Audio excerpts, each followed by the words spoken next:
Hello everyone, welcome back. In today's section, we will be discussing on a new concept called as cross correlation. In signal processing, cross correlation is a measure of similarity of two series as a function of displacement of one relative to the other. This is also known as sliding dot product or sliding inner product.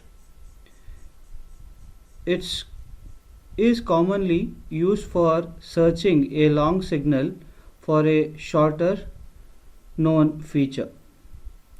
It has applications in pattern recognition, electron tomography, averaging cryptanalysis, neuropsychology, and single particle analysis. The cross correlation is similar in nature to the convolution of two functions. In an autocorrelation, which is cross correlation of a signal with itself, there will be a peak of lag of 0 and its size will be a signal energy.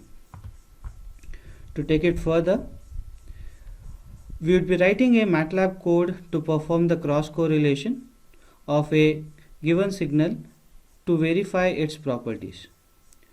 Cross correlation is a process in which signal is convolved with another signal. It is commonly used for searching a log signal for shorter known features. It also has applications in pattern recognition.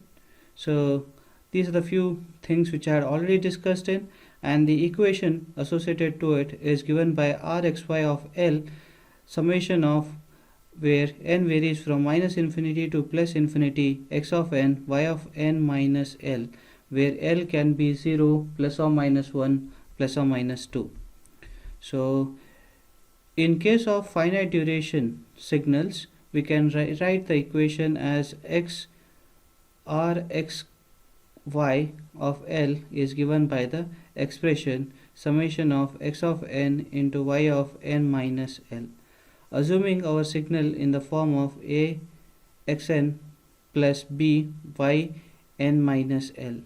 The energy of the signal here is given by the equation which has been mentioned here, and if you go further, we can rewrite the equation in terms of energy. We can write as Ex of square root of Ex of x and E of y. Note that the shape of autocorrelation sequence does not change with the amplitude scaling of input signal. Only amplitude of autocorrelation sequence changes accordingly. Correlation satisfies the property of R xy of L is equal to R yx of minus L. So once we write the program, as we have discussed in the further section, we will be entering the input, that is finite length of sequence signal x1 of n and finite length of signal sequence x2 of n as mentioned, and the corresponding output of the signal, where you can see first one is your input, second is your output, and last Rx y of L is giving you the cross correlation sequence.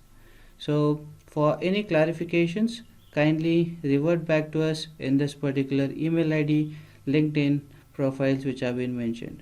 Also give us your